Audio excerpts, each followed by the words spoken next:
So let's talk about voting. All the history of voting shows that voting doesn't make a difference. You do X, you get Y, where Y is not what you wanted. Let's look at Tony Blair as a perfect example. We used a vote, picked bucket Conservative, picked bucket Liberal, picked bucket Labour, and we threw our X. I expressed myself as an X in one of those buckets. Tony Blair won, yay! Brilliant. My candidate won. Oh my God, he's going to go to war in Iraq. He's going to do what? Not in my name, not in my name.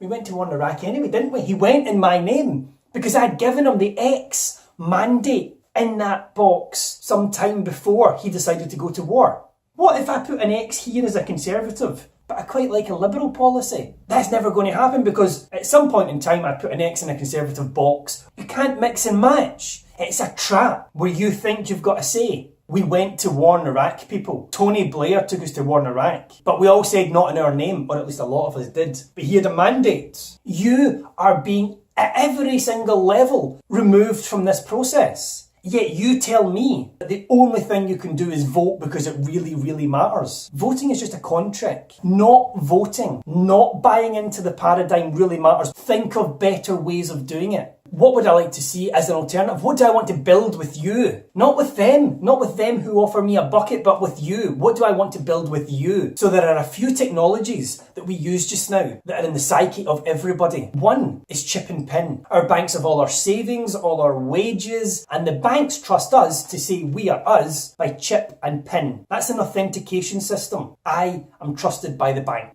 That's quite important. And on a Saturday night, we've got the concepts from reality game shows where the lines are now open and the lines are now closed. And in between that window, we can vote, combine the authentication and combine the reactive questions from the reality game shows. Then we have a more direct democracy. It doesn't mean to say you have to participate in every vote, but those who do can. So if we had put an X in Tony Blair's bucket when he came up for election, and that was all good and we wanted an X in Tony Blair, that's fine. But what I am suggesting is would have happened when we went to war is the agenda item would have come up on the voting website that said, do you want us to go to war? And then we could have all have went chip and pin authentication and yes or no. So yes, our actual desire at that actual point in time could have been expressed. But no, we only had an X in Tony's box. So Tony could do whatever he wanted. It doesn't necessarily represent my feelings, my needs, my wants, my desires at this point in time. Because